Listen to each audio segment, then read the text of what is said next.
Hello readers, welcome back to నా చేతి రాతలు.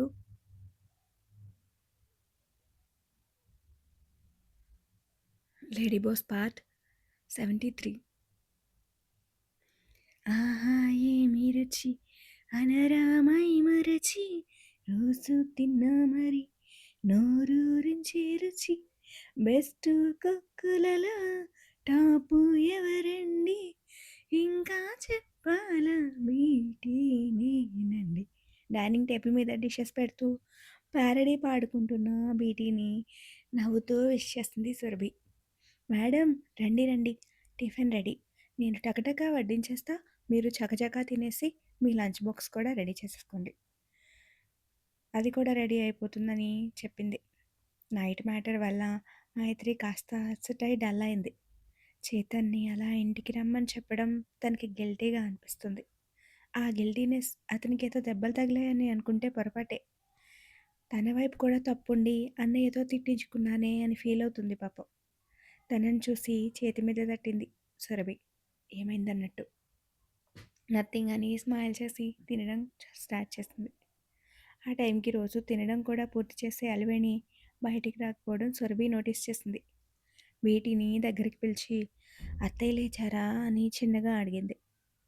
ఏమో, ఇంతవరకు గది తలుపులు కూడా తెరుచుకోలేదని అంతే గుసగుసగా చెప్పింది బీటి. ఈ టైంకి లేచేస్తారు బేటీ, నువ్వోసారి వెళ్ళి చూసిరా. ఏంటి మేడం, నా జీతానికి నామం పెట్టాలని పూనుకున్నారా? సార్ మీ పనులు మాత్రమే అని బల్లగుద్ది మరీ చెప్పారు. కాదని అటువైపు వెళ్తే నా బల్ల విరిగి నా నెత్తి మీద బొప్పి కట్టుద్ది. నేను పోను, అంది బీటీ నిర్మోహమాటంగా. గొప్ప యజమాని, అంతకన్నా గొప్ప సర్వెంట్ అని గొనుక్కుని తింటుంది సురభి. మానస్ తమని చూస్తున్నాడని గమనించిన బీటీ, ఇంకేమైనా కావాలా మేడం అని అడిగింది గట్టిగా. నీ నోటికి తాళం, అన్నాడు మానస్. అలాగే సార్, మీరున్నప్పుడు ప్లాస్టర్ వేసుకుని పని చేసుకుంటా అంది వెంటనే. ఆమె తీసుకున్న చొరవకి సురభి నవ్వుతుంటే చెప్పింది నీకు కూడా అన్నాడు. వినేసి ఉంటాడనుకుని మూతి ముడిచి బ్రేక్ఫాస్ట్ ఫినిష్ చేసింది. మైత్రి తన కార్లో కాలేజ్కి వెళ్ళిపోతే సురభిని డ్రాప్ చేయడానికి ఆమె కాలేజ్ వైపు కార్ దూకించాడు మానస్. డైనింగ్ టేబుల్ క్లీన్ చేస్తూ సురభి మాటలు గుర్తొచ్చి అలివేణి గదికేసి ఓరగా చూసింది బేటి. ఇంకా మూసే ఉన్నాయి. కొంపదీసి నిద్రలోనే పోయిందా ఏంటి అనుకుని మళ్ళీ లెంపలేసుకుని తన పని తను చేసుకోసాగింది. నైట్ స్లీపింగ్ ట్యాబ్లెట్స్ వేసుకోవడంతో పట్టిన నిద్ర ఉదయం టైం 10 దాటుతుండగా వదలడంతో కళ్ళు తెరిచింది అలివేణి. లేచినట్టే బయటకొచ్చింది. తనకిచ్చిన బెడ్రూమ్ క్లీన్ చేసుకునే పనిలో ఉన్న బీటీ అటు ఇటు తిరుగుతుంటే, ఏయ్ కాఫీ తీసుకురా అని ఆర్డర్ వేసి టీవీ ముందు సెటిల్ అయింది అలివేణి. 10 నిమిషాలు గడిచినా తెస్తున్న అలికిడి లేకపోవడంతో వెళ్ళి బీటీని చూసింది. తన పని చేసుకుంటుంటే పిచ్చ కోపం వచ్చింది. ఏ అమ్మాయి, నేను చెప్పేదేంటి, నువ్వు చేసేదేంటి? కాఫీ తెమ్మంటే వినపడలేదా అని గయ్యమంది. నన్నేనా అన్నట్టు ముందు వెనక్కి చూసి నన్నే పిలిచారా అని వేళ్ళు తన వైపు పెట్టుకుంది బీటి. నువ్వేమైనా మహారాణి అనుకుంటున్నావా? నిన్నేనే అనుమానంగా చూస్తున్నావు. 2 నిమిషాల్లో కాఫీ నా చేతుల్లో లేకపోతే తాట తీస్తాను. తాటలు తీటల సంగతి తర్వాత కానీ మీకు మతిమరుపు గట్రాలు ఏమైనా ఉన్నాయా? ఎందుకు అని మొహం చిట్లిస్తూ అడిగింది అలివేణి. నిన్న గొంతు చెంచుకుని మరీ చెప్పింది మర్చిపోతేను.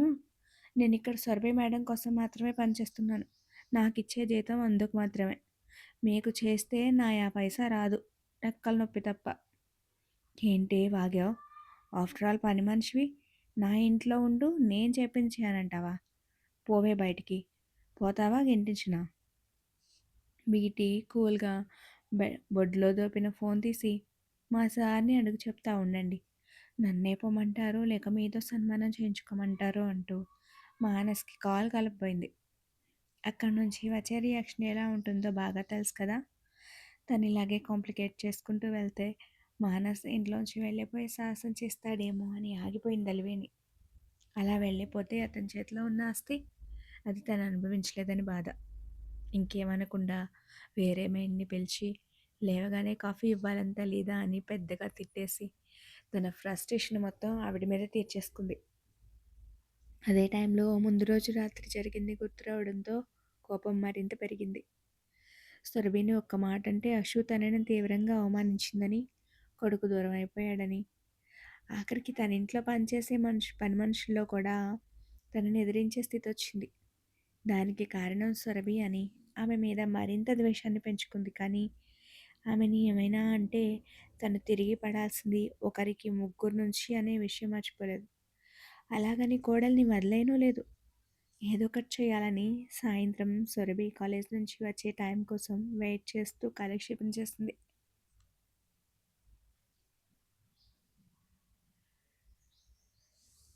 ఏదో పని మీద చైర్మన్ ఛాంబర్ ఉండే ఫ్లోర్కి వచ్చిన విద్య తన పని అయిపోయాక దీపక్ కోసం చూస్తుంది.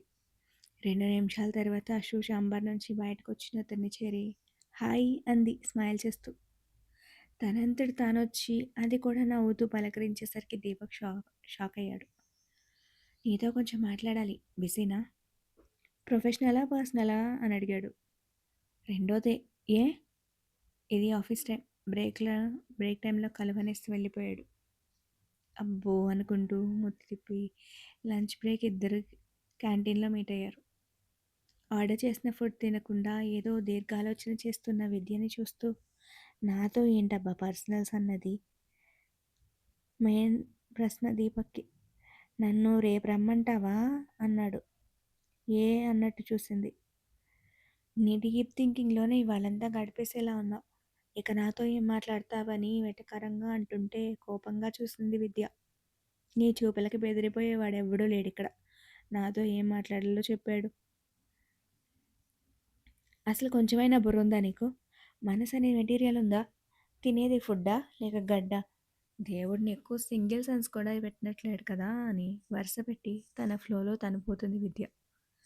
దీపక్కి ఒక్క నిమిషం ఏం అర్థం కాలేదు. ఎక్స్క్యూజ్ మీ, నువ్వెవరి మీద ఫ్రస్ట్రేషన్ నా మీద తీర్చుకుంటున్నట్టున్నావు. నేనే దొరికానా తల్లి నీకు? నేను నీ అంత బ్రెయిన్లెస్ కాదు.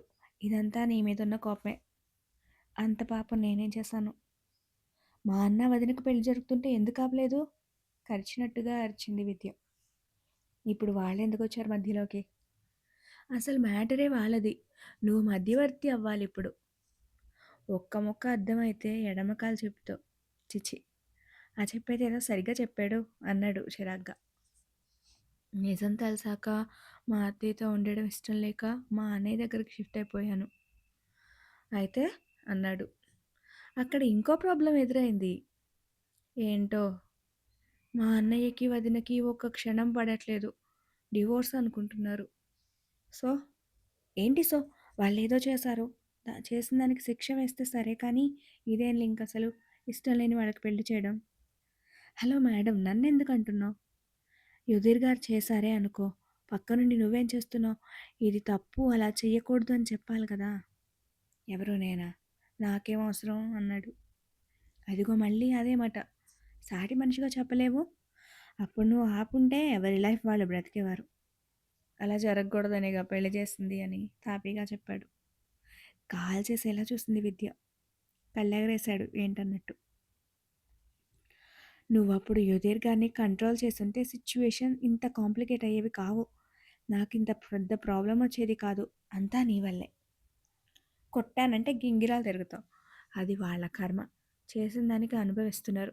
అలాగే ఏడవాళ్ళు కూడా. అంత పడకపోతే విడాకులు తీసుకుని ఎవడి చావు వాళ్ళని చావమను. నన్ను అన్నావంటే నీకు కూడా అలాగే అవ్వాలని శాపం పెట్టేస్తా, జాగ్రత్త. నూనో, నా పెళ్ళలా జరగదు అని భయంగా చెప్పింది విద్య. అయితే అన్నీ పక్కన పెట్టి నీ పని మాత్రం చూసుకో. అలా ఎలా వదిలేస్తా? మా అన్నయ్య కదా, వాళ్ళు డివోర్స్ తీసుకోవడం నాకు ఇష్టం లేదు.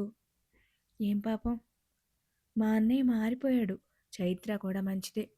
ఇద్దరికీ పడట్లేదు కానీ పడితే బాగానే ఉంటారు. అయితే ఏమంటావు? వాళ్ళని కలపడానికి ఏదైనా ఐడియా చెప్పు. వద్దంటే మళ్ళీ లాగుతావు నన్ను. అలా కాదు, నా ఫ్రెండ్గా చెప్పు. నీ ఫ్రెండ్ అన్న కాపురం బాగుపడాలంటే ఏదో ఒక ఐడియా ఆలోచిస్తావు కదా, అలా. అది తర్వాత ముందు చెప్పు. నేను నీ ఫ్రెండ్ ఎప్పుడయ్యాను?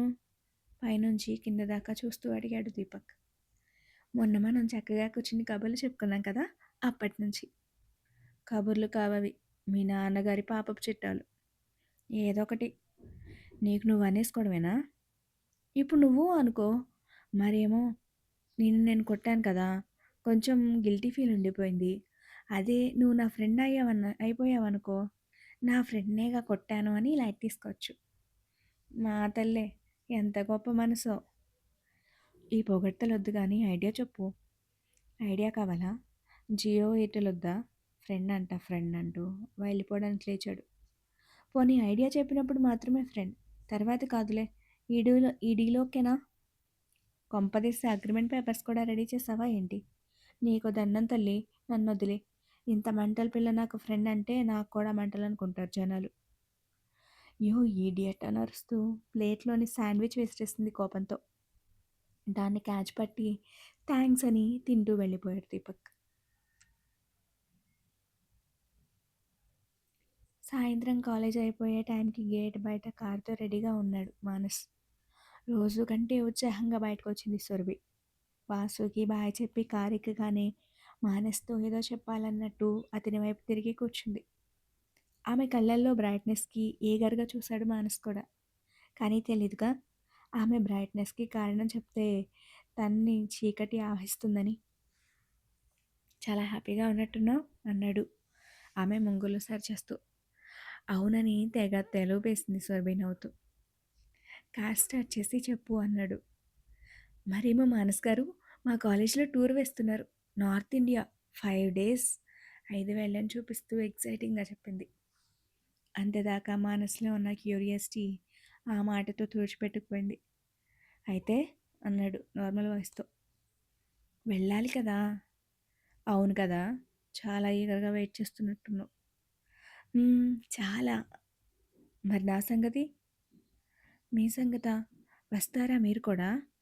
కానీ స్టూడెంట్స్ని మాత్రమే ఎలా చేస్తారే అని దిగులుగా చెప్తుంటే నెత్తి మీద మొట్టాడు చిన్నగా. 5 days నువ్వు అక్కడెక్కడో ఉంటే నేను ఇక్కడేం చేయాలి? మీరు ఆఫీస్ అంటున్నదల్లా మధ్యలోనే ఆపేసింది అతని చూపుకి. వెళ్ళొద్దా అయితే? సాడ్ ఫేస్తో అడిగింది. కొంచెం కూడా కన్సర్న్ లేదే నీకు నా మీద? మొహం సీరియస్గా పెట్టేసి డ్రైవ్ చేస్తూ అన్నాడు. నేనేం చేశానండి? ఏం చెయ్యట్లేదండి. అదే బాధ. అతని గొంతులో వెటకారం ధ్వనిస్తుంటే అయోమయంగా చూస్తుంది. జనాలు పెద్దగా లేని ఏరియాలో కారు సైడ్ కాపేసి ఆమె వైపు తిరిగాడు. కొత్తగా పెళ్ళైన ఏ అమ్మాయి అయినా హనీమూన్కి తీసుకుపో అంటుంది. నువ్వేంట్రా అంటే హాయ్ కాలేజ్ టూర్ అని ఎగురుతున్నావు స్కూల్ పిల్లల. ఏజ్ ఎంత నీకు? మొహం ముడిచేసి బ్యాగ్ లాగుతూ కూర్చుంది కాజుపాప. ఏంటి అన్నాడు ఆమె బుగ్గలు పట్టి తన వైపుకు తిప్పుకుంటూ. నేనెప్పుడూ ఎక్కడికి వెళ్ళలేదు. అందుకే ఎగ్జైట్ అవుతున్నా అంది అలిగి. అచ్చా! మీ అన్నతో అనకపోయావా ఇదే మాట? తను తిరుగుతూనే ఉంటాడుగా. నిన్ను కూడా తీసుకెళ్తాడు ఈసారి. మా అన్నయ్య ఏమీ ఊరికే తిరగట్లేదు. వదిన కోసం వెళ్తున్నాడు. అన్నయ్యనంటే మాత్రం పొడుచుకొచ్చేస్తుంది మేడంకి. మీ అక్కనంటే మీకేదో రానట్టు గొణిగినట్టుగా అనడంతో సరిగా వినిపించలేదు మానస్కి. అరే అదే వదినని ఎవరైనా ఏమైనా అంటే మీరు ఊరుకోరు కదా, నేనంతే అంటున్నా. అది సరే, నీకు వెళ్ళాలని ఉంటే నన్నే అడగొచ్చుగా. నన్నెక్కడ వదిలేసి నీ ఫ్రెండ్స్తో వెళ్తావా? ఇది ఇంత హ్యాపీగా అలిగిన ఫేస్తో అడుగుతుంటే సర్వే పేదాల మీద చాలా చిరునవ్వు చేరింది. అతన్ని అలా ఎప్పుడూ చూడలేదని కాబోలు. సమాధానం ఇవ్వని ఆమె పెదవులకి దగ్గరగా చేరుతూ బేబీ అన్నాడు మ్యాగ్నెటిక్ వాయిస్తో. తెలియకుండానే పలికింది సొరబి. అంతకు మించి మాట్లాడడానికి అవకాశం ఇవ్వలేదు అతను. 10 నిమిషాల సుదీర్ఘ చుంబనం తర్వాత విడిపడ్డాయి ఇద్దరి పెదవులు. అప్పటికే సీట్ లోపలికి కూరుకుపోయినట్టు కూర్చున్న సొరబి కదలడానికి కూడా సిగ్గుపడింది. కిస్కే నువ్వెంత సిగ్గుపడిపోతే చెప్పాలనుకున్నది ఎప్పటికీ చెప్పలేనని ఆమెనే చూస్తూ చెప్పాడు. మామూలు అవ్వడానికి విశ్వ ప్రయత్నం చేసి సర్దుకుని చెప్పండి అంది. నీకేమో మీ అన్నయ్య ఇన్స్పిరేషన్, నాకు మా అక్క, రైట్? అవును. వాళ్ళ మ్యారీడ్ లైఫ్ని కూడా ఓ ఇన్స్పైరింగ్గా తీసుకుని వాళ్ళలా మనం ఓ వారం హనీమూన్కి చెక్కిద్దామా? హనీమూనా అని కళ్ళింతలు చేసింది. ఏదో శ్మశానం అన్నంత ఎక్స్ప్రెషన్ ఇచ్చావెందుకే? పెళ్ళైన ప్రతివాడు వెళ్ళేదేగా. మీ అన్న వదినలు కూడా పెళ్ళి చేసుకుని వెంటనే వెళ్ళొచ్చారా లేదా? వెంటనే ఏం కాదు, 1 month తర్వాత. చురుక్కుమనేలా చూసి, అదా ఇప్పుడు ఇంపార్టెంట్ అన్నాడు. మీరేగా వాళ్ళలా అన్నారు. అంతే ఇన్నోసెంట్‌గా చెప్పింది. ఉఫ్! మనం వాళ్ళకంటే చిన్నవాళ్ళం కదా! సో, కొంచెం అడ్వాన్స్డ్‌గా ఉందాం. ఆహా! అడ్వాన్స్డ్‌గా కాదు. మనం చిన్నోళ్ళం కదా! ఇంకా ఎక్కువ టైం తీసుకోవాలి. అప్పుడు పెద్దవాళ్ళం అవుతామని తెలివిగా చెప్పింది సురభి పాప. కొడితే ములుకలు రాలుతాయి. అప్పుడు సెట్ పెట్టించుకోవచ్చు. సరిపోతుందా ఆ పెద్దతనం అని సీరియస్‌గా అంటున్న మానస్‌ని చూసి నోరు మూసేసింది. కార్ స్టార్ట్ చేశాడు ఇంకేం లేదన్నట్టు. అయితే పంపించురా నన్ను కాసేపాగి సాడ్‌గా అడిగింది. ఓ ముద్దిస్తే నీకో ఛాన్స్ ఇస్తా అన్నాడు. ఏం ఛాన్స్? ముద్దు అని గుర్తు చేశాడు. బొగ్గ మీద పెట్టడానికి ముందుకెళ్తుంటే నైట్ తీసుకుంటా డీల్ ఓకేనా అన్నాడు. సరే అంది తలూపుతూ. కొన్ని క్వశ్చన్స్ అడుగుతా కరెక్ట్గా ఆన్సర్ చేస్తే పంపిస్తా.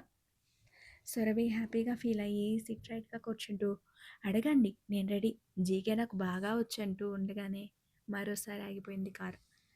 అలాంటి సమాధానం ఎక్స్పెక్ట్ చేయక వేడిగా చూశాడు. ఏంటండి అంది. "ఉహుం, నా ఫ్రెండ్ ఒకడు వచ్చాడు గుర్తొచ్చాడు. ఓ ఎవరు అంటే వేదని వాడికి కూడా అలాగే కొత్తగా పెళ్ళైంది. మా సింకింగ్ ఏ రేంజ్లో ఉందంటే వాడి వైఫ్ కూడా డిటో నీలానే టూ రొమాంటిక్ అన్నాడు విరక్తిగా చూస్తూ. గుర్రుగా చూస్తుంది కాశు కూడా. వాడు బెటరే ఎలాగైనా దారిలోకి తెచ్చేసుకుంటాడు. నా పరిస్థితే ఏం అర్థం కావట్లేదు. మరీ స్కూల్ పిల్లలా బిహేవ్ చేస్తున్నావే అన్నాడు మానస్. ఊరికే అనేస్తున్నారు నన్ను. క్వశ్చన్స్ ఎదుగుదా అంటే నాకు నాలెడ్జ్ ఉందని చెప్పడం తప్పెలా అవుతుంది? సరే ఏమాత్రం ఆన్సర్ చేస్తావో చూస్తాగా. రెడీనా అంటే మీదే లేట్ అంది. నీకుండదులే. ఫస్ట్ క్వశ్చన్ నన్ను ఎప్పటి నుంచి లవ్ చేస్తున్నావు అని అడిగాడు. దాంతో షాక్ అవ్వడం కాజు పాప వంతైంది.